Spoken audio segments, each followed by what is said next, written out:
E aí pessoal, tudo bem com vocês? Professor Eurico aqui.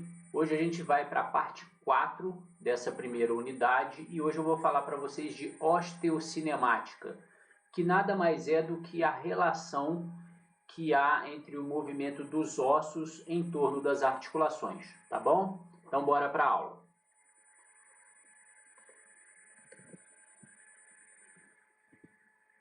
Bom, pessoal, então como eu falei para vocês, a osteocinemática ela estuda essa relação que há entre o comportamento de um osso em relação ao outro e essa relação do osso com a articulação, né, com um centro articular ali. Como eu falei para vocês, a maioria dos movimentos que nós temos aí no corpo, eles vão ter algum aspecto angular, quando nós falamos de ossos, tá? Mas em alguns casos esses movimentos também são lineares, tem translações, né? Eu vou falar em alguns casos especiais. Agora eu vou descrever para vocês primeiro quais são os principais movimentos, né? Como que eles acontecem, qual a relação desses movimentos aí quando a gente está falando de corpo humano. Então o primeiro deles é a flexão. A flexão nada mais é que um movimento de dobramento, né, ou de curvatura de um osso em relação ao outro osso. Geralmente é da face anterior de um osso com a face anterior de outro osso. Então, se você observar aqui, ó, você tem a face anterior aqui do osso com a face anterior do outro osso.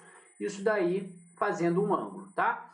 Esses movimentos geralmente envolvem modificações angulares e para isso a gente primeiro vai ter que entender isso daqui, ó. Imagine que isso daqui é o arco de movimento da flexão do cotovelo. Então toda vez que a gente fosse se dedicar a descrever, né, um movimento articular, lembrem-se de se centrar na articulação. Quase em todos os casos a gente vai falar isso. Então, em vez de eu falar flexão do braço, flexão do antebraço, a gente vai falar flexão do cotovelo, tá bom? E aí, imaginem que aqui embaixo seja a posição inicial, né? Então, ele está com o membro ali, ó, estendido, né?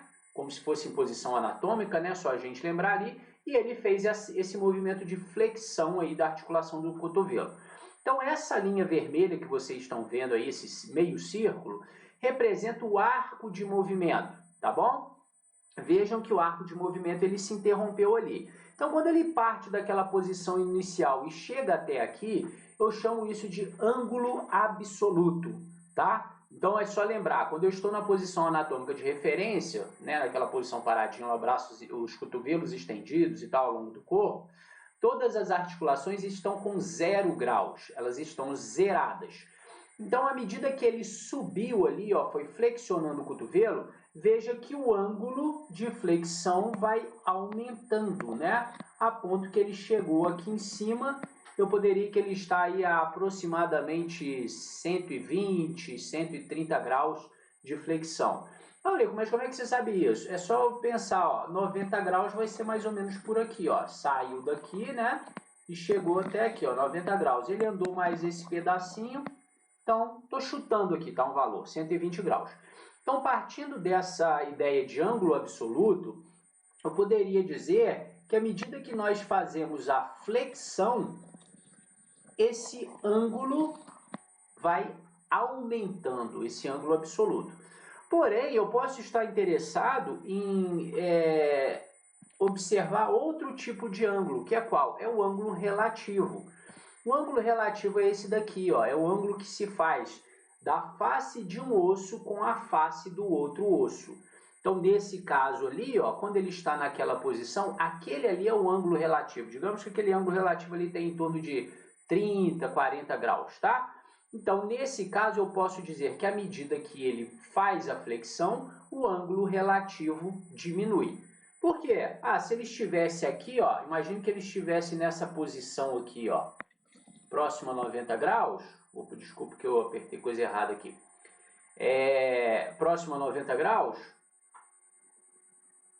ó, tá? O ângulo era maior, à medida que eu subi, o ângulo foi diminuindo, ou seja, o ângulo relativo diminui à medida que progride o movimento, e ele vai aumentando à medida que o cotovelo se estende novamente. Então, flexão. os segmentos se aproximam, né? Os ossos se aproximam, o segmento aqui, o braço e o antebraço, ficam mais próximos um do outro. As faces articulares ali mais próximas, né? Uma das outras, as faces dos ossos, desculpa, tá?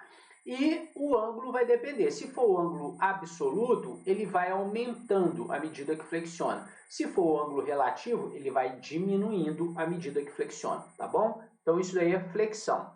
A gente pode fazer isso também, por exemplo, no joelho, né? Então veja aqui, ó, no joelho, eu poderia flexionar aqui, ó, essa perna aqui para trás, ó.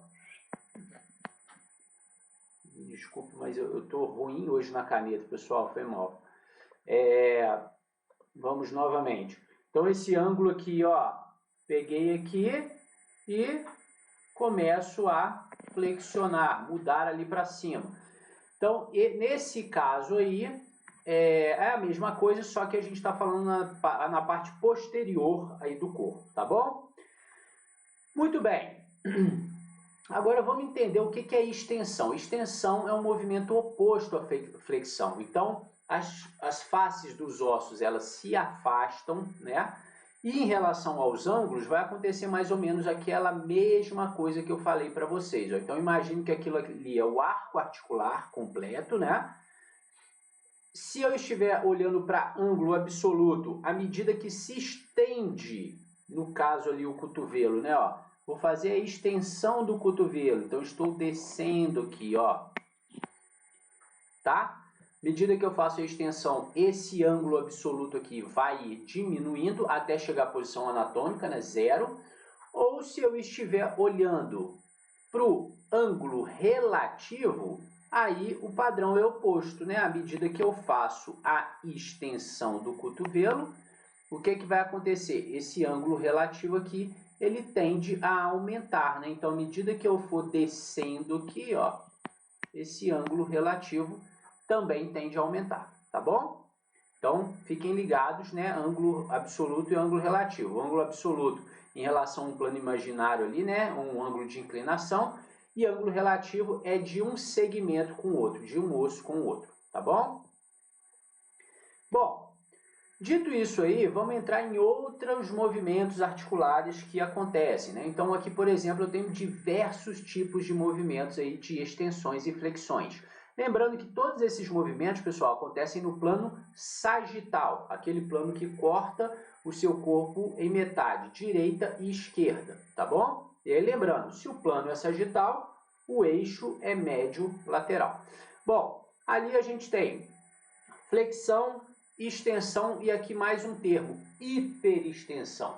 A hiperextensão é quando ele passa do movimento, da posição anatômica, né? Então, por exemplo, no cotovelo eu não vou ter isso. Geralmente a gente não consegue fazer hiperextensão de cotovelo, tá? Mas veja que aqui, ó, na cabeça eu tenho, né? Aqui no tronco, ó, eu vou ter flexão, né, para frente. Extensão, quando eu volto à posição normal, eu chego na posição anatômica. E hiperextensão, quando eu vou ainda mais para trás. Mesma coisa no quadril, ó. Flexão, voltei à posição normal, extensão, passei, fui mais lá para trás, hiperextensão. Então, em alguns momentos isso acontece.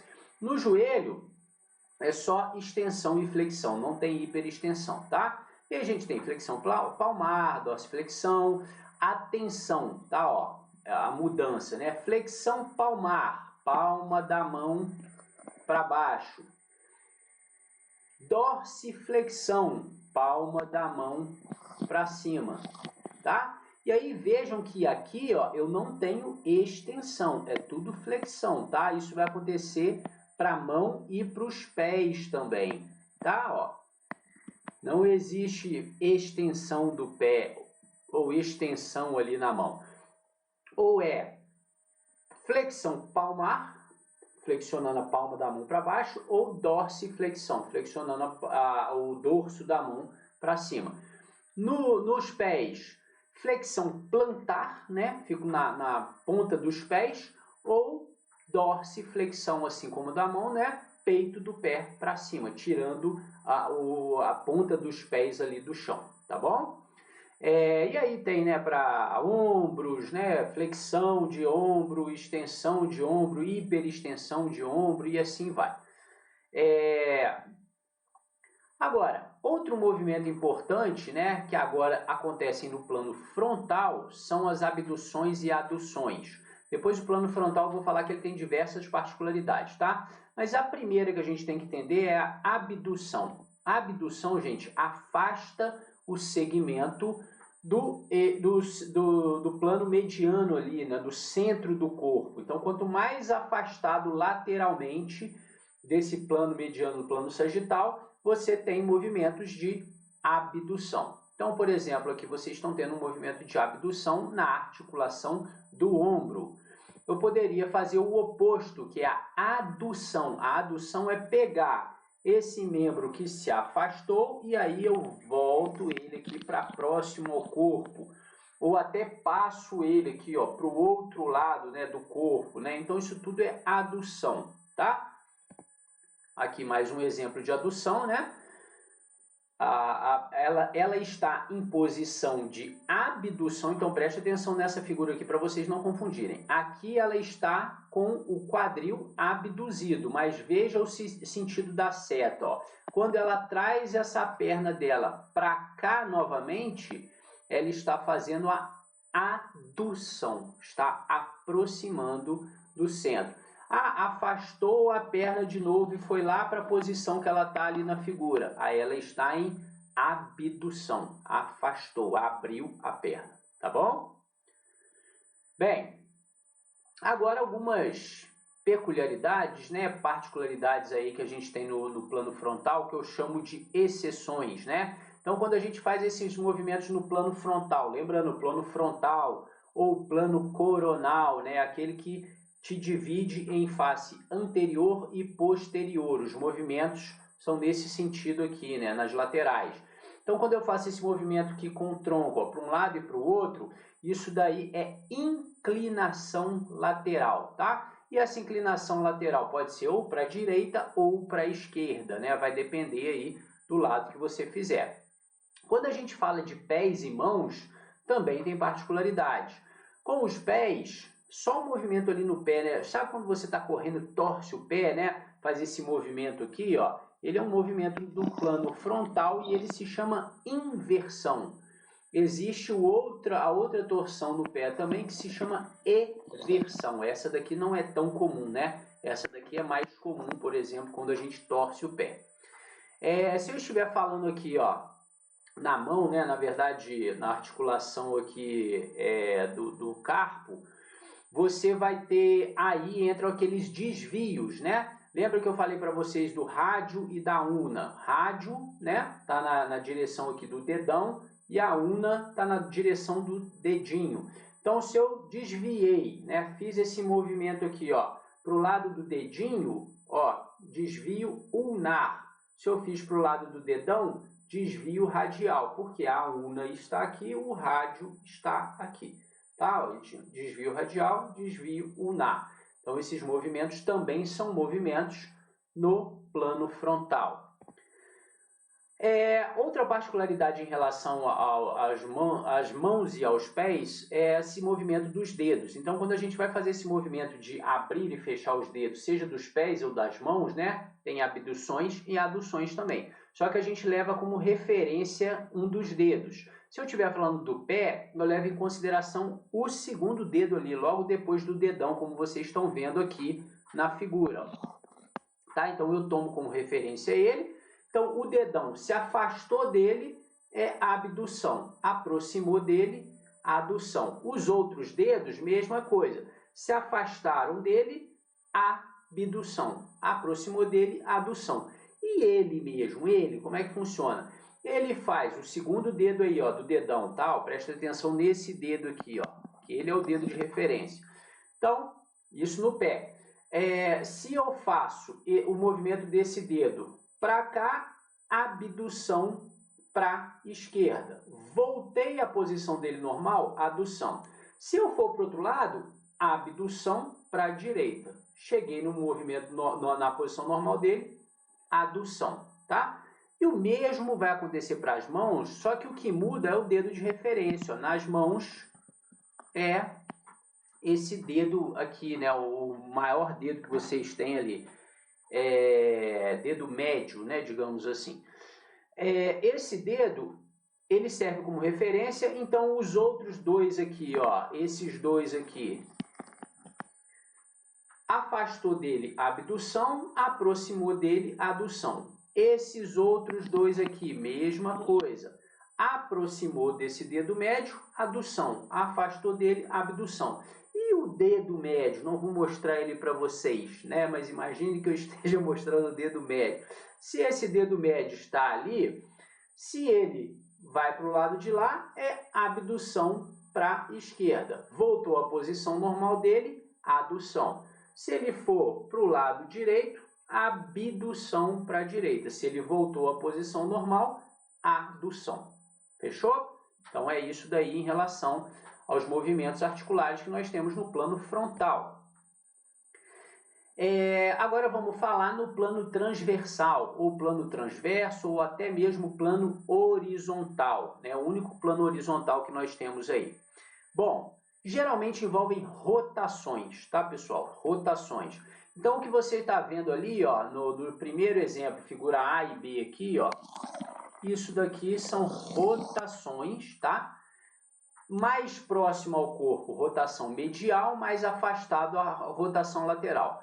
Você deve estar perguntando, Eurico, mas aqui ele está numa posição esquisita, está com o braço assim para cima, né? É a mesma coisa que nessa figura aqui, ó, se você também estivesse olhando de cima, né, da cabeça da pessoa, se ele estivesse com o braço assim como o meu está aqui, ó, não sei se vocês conseguem ver bem, tá? Dobrado. Para lá, rotação lateral. Para cá, para o meio, rotação medial. É a mesma coisa que acontece aqui no ombro também, ó. Eu poderia estar na posição anatômica de referência, girei, ó, para cá, cotovelo veio para fora, rotação medial, girei para lá, rotação lateral de ombro. Então, o mesmo está acontecendo aqui ou aqui, e o mesmo está acontecendo aqui ou aqui. São rotações na articulação do ombro, tá? Isso também vai acontecer no quadril e tal. Porém, a gente tem algumas exceções, né? Uma delas eu chamei a atenção para vocês em uma aula anterior aí, para não confundir, inclusive, a rotação de ombro, rotação medial ou lateral de ombro, com a abdução e adução. Lembrem-se, abdução e adução abdução e adução, é pronação e supinação, tá, do antebraço. Não confundam rotação medial e rotação lateral de ombro com supinação e pronação, tá? Supinação e pronação, gente, acontece em nível de antebraço, ali no cotovelo, tá? Então, ó, vou ficar em pé aqui para vocês verem de novo. Posição anatômica de referência, palma da mão para frente. Essa posição, eu digo que eu estou em supinação, tá? Estou supinado. Se eu girei para cá, pronei. Então, ó, supinado, pronado. Só que isso aqui, ó, é só em nível de antebraço. Agora, rotação medial de ombro, ó o cotovelo aqui para fora. Rotação lateral de ombro, ó o cotovelo aqui para dentro. Então, não confundam supinação e pronação com rotações, mas também são movimentos no plano plano transversal. Ainda temos as rotações aqui do tronco, né? Só que quando eu falo de tronco e cabeça, são rotações para a direita e para a esquerda, né? A cabeça também, rotação para a direita e para a esquerda. Diferente, por exemplo, se fosse ombro ou quadril, que seria rotação medial ou rotação lateral. Fechou?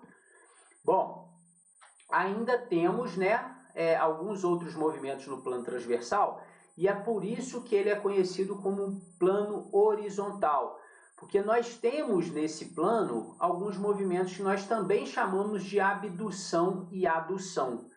Porém, gente, é abdução horizontal, tem que ter esse termo. Se você falar só abdução, por exemplo, de ombro, eu vou entender esse movimento aqui, ó.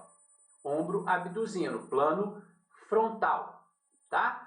Agora, se você fala abdução horizontal, eu vou entender esse movimento aqui, ó. Eu estou nessa posição, abdução horizontal, por quê? Porque eu já estou num plano horizontal. E adução horizontal, estou aqui e fechei aqui, ó, adução horizontal.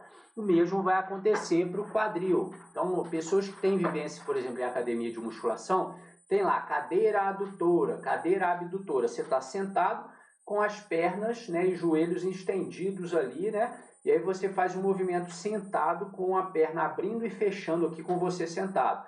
Esse movimento é na horizontal. Então são rotações, plano transversal, só que são abduções horizontais. Tem que ter esse termo horizontal. Se falar só abdução, adução, eu vou entender plano frontal. Abdução horizontal ou adução horizontal, aí eu entendo em plano transversal. Porém, vejam que ela, para você chegar nessa posição, antes você tem que fazer um movimento de, por exemplo, ele chegar aqui, né, ou no plano frontal, eu abduzir normal, para depois conseguir fazer a abdução e a adução horizontal, ou tem que fazer uma flexão, plano sagital. Flexão de ombro, aí daqui eu consigo fazer abduções e aduções. Tranquilo? Muito bem.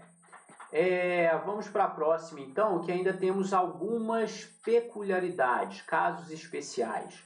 Um dos casos especiais que eu gosto de destacar aqui envolve a articulação do ombro, né? Nesse caso aqui eu vou falar da articulação escápulo-torácica. Na próxima unidade, quando a gente for falar de artrocinemática, agora nós estamos falando de osteocinemática, né? Na próxima aula, né, que eu vou falar de artrocinemática, aí vocês vão entender melhor aí essas questões da escápula. Mas nesse caso eu estou falando da articulação escápulo-torácica, ou seja, o osso escápula com as costelas ali, né, com a articulação aqui no seu tórax mesmo, tá bom? Bom, esse osso ele tem particularidade, porque lembra que eu falei para vocês que a maioria dos movimentos aí que eu estou apresentando para vocês, eles são angulares, ou seja, eles giram em torno de um ponto fixo, segmento, girando em torno de um ponto fixo, fazendo ângulo, né? A escápula é diferente, porque ela também, além de fazer movimentos de rotação, né, angular, ela também faz movimentos lineares, né? Ela faz translações, né? Lembra lá se não me engano, na segunda ou na terceira aula que eu falei para vocês, de tipos de movimentos? Tem movimento linear retilíneo, movimento linear curvilíneo, são translações, né? Pega aquele bloco todo e transporta, né? Isso acontece com a escápula também, tá bom? E aí eu vou mostrar para vocês. Então, os principais movimentos da escápula são 4, tá? Fiquem atentos que, se vocês buscarem em alguns livros mais antigos, ou até procurar muita coisa na internet, vocês só vão achar, geralmente a maioria só vai achar esses 3 aqui, ó. Tá? Mas existe esse outro movimento aqui também, que é importante, é um movimento angular, né, que acontece na escápula, tá bom? Mas em geral, os movimentos que envolvem a escápula, elevação e depressão, e abdução e adução da escápula, esses são translações, então a escápula ela se desloca como um todo em bloco, tá? E os outros são rotações, ou seja, tem um eixo e ela gira em torno desses eixos, né? Rotação para baixo, ou rotação medial, rotação para cima, rotação lateral, e a gente tem essa inclinação ali da escápula, né? No inglês é mais comum de vocês acharem, é o tilt, eles chamam isso de tilt, né? T-I-L-T. Vou até escrever aqui para vocês, ó. Se vocês forem procurar, né? Chama-se tilt. Tilt, que seria, né, mais ou menos essa inclinação, esse movimento de rodar ali, tá bom? Bom, e quem faz isso na escápula? São vários, mas são vários músculos que conseguem fazer com que a escápula se movimente em todas essas direções aqui. Então, nós temos um combinado de músculos atuando ali. Sendo que aqui, ó, vocês estão vendo apenas a articulação escápulo-torácica, aqui com o tórax. Mas depois nós vamos ver a escápulo-humeral, que é essa daqui, ó. da cavidade, né, gleno-humeral, a cavidade glenoide do húmero com a escápula, tá bom? Ó, a cavidade glenoide da escápula com o húmero. Bom, uma vez dito isso, aqui nós temos uma série de músculos que ajudam a fazer esses movimentos da escápula. Não quero que vocês saibam disso agora, não precisa saber disso agora, mas nós temos serrátil anterior, serrátil posterior, peitoral menor, romboides, trapézios, seja quais as porções ali, fibras ascendentes, mediais ou descendentes, enfim, né, tem uma infinidade de músculos aí que vão ajudar para que a escápula faça esses movimentos. E agora a gente vai ver um pouquinho desses movimentos isoladamente, tá bom? Então, dentre eles, né, a gente tem ali, ó, a elevação e a depressão da escápula. Então, é esse primeiro aqui, ó, que trata-se basicamente disso daqui, ó, elevação, encolhi o ombro, né, o ombro chegou lá perto da orelha, isso, elevação da escápula, e a depressão, ó, joguei o ombro lá para baixo, ó, o ombro está aqui, ó, tum, lá para baixo, depressão da escápula. Esses movimentos, gente, são movimentos lineares, são translações. A escápula se movimenta para cima e para baixo aqui, ó, sem girar em torno de eixo articular nenhum. Ela simplesmente desliza para cima e para baixo, tá bom? Nós ainda temos a abdução e a adução da escápula. Abdução, então imagina, mais fácil, né, para vocês verem depois, mas ó, abdução aqui, ó, como se eu quisesse fechar o meu peito aqui, ó, pegar o meu ombro e espremer ele no meu peito aqui, ó. Ou com os braços aqui, ó, eu quero parado aqui, só mexer o ombro e alcançar mais longe, tá? Ó. Esse movimento aqui eu faço a abdução da escápula. Então ela escorrega aqui, ó, ela faz esse movimento, ela toda, né, deslizando aqui para o lado, ó. Então estou aqui, joguei lá para frente, ou estou aqui, ó, fechei aqui. E o movimento ao contrário, que é a abdução, seria esse daqui, ó. Eu quero juntar as costas, eu quero espremer minhas costas aqui, o meio das minhas costas lá, ó, juntar lá atrás, tá? Então isso seria a abdução e essa daqui é a abdução, né? O para frente, o para frente é a abdução e o para trás é a adução da escápula, tá? O para frente ela se afasta do plano mediano e o para trás ela se aproxima do plano mediano, tá bom? Dependendo do livro que você for estudar, você vai encontrar isso também como protração e retração, tá? Pode ser que ache dessa forma também. Bom, esses foram os dois movimentos lineares, ou translações. Agora a gente vai para os movimentos angulares. O primeiro dele é a rotação para cima, ou rotação da escápula, né, para cima ou para baixo.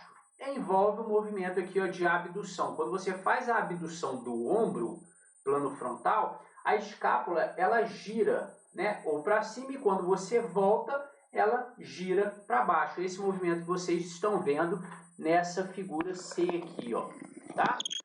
E veja, ó, estão vendo que tem um pontinho aqui, ó?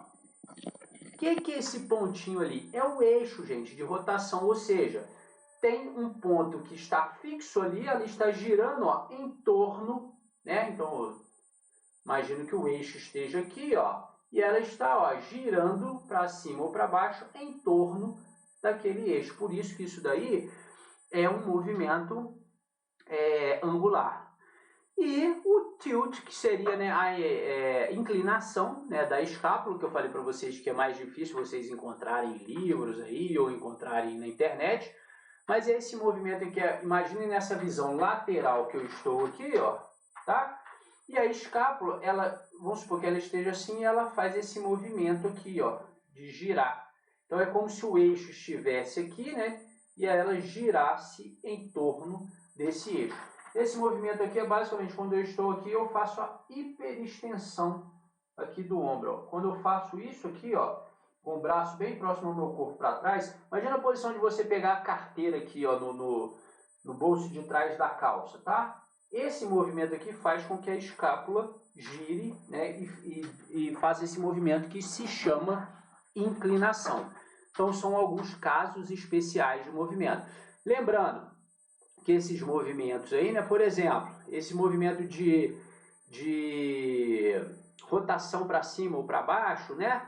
É um movimento no plano frontal. Quando eu estou falando de abdução e adução do escápulo, também é movimento no plano frontal. Quando ela vai para cima ou para baixo, também é movimento no plano frontal. Agora, quando ela faz essa inclinação para frente aqui, ó, ou para trás, aí eu já estou falando de plano sagital, tá bom?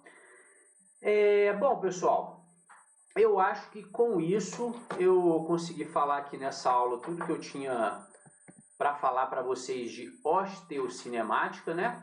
Então, uma aula um pouquinho rápida, né? Sobre esses termos, né? Que são utilizados, né? Flexão, extensão, abdução, adução, rotações, né? Supinação, pronação, enfim, isso tudo que a gente falou aí. Mas lembre-se, é a relação que eu tenho de um osso com o eixo articular ali, né? Que ele se gira, ou relação de um membro com o outro, tá bom? Isso é osteocinemático. Na próxima aula, e aí a gente vai encerrar a unidade 1, eu vou falar de artrocinemática. Na artrocinemática, eu já vou analisar diretamente a face articular. Então, imagina que dois ossos se encontrando, você tem um osso com o outro, seria osteocinemática, né? Agora, a face articular desse osso com a face articular desse osso, aí é o que nós chamamos de artrocinemática. Artro do grego vem de articular, né? de articulação, por exemplo. Então aqui eu vou ver essa relação dessa face articular com essa face articular aqui, tá bom? Lembrar, tá, pessoal? Acessa lá o link que eu vou enviar para vocês via Google Forms. É só acessar o link, fiquem atentos aos prazos ali para responderem. E espero que vocês tenham gostado da aula aí, estudem bem. E aí, próxima aula a gente continua aí para encerrar essa unidade 1, tá bom? Obrigado pela atenção de vocês. Espero que vocês tenham gostado. Valeu e até mais.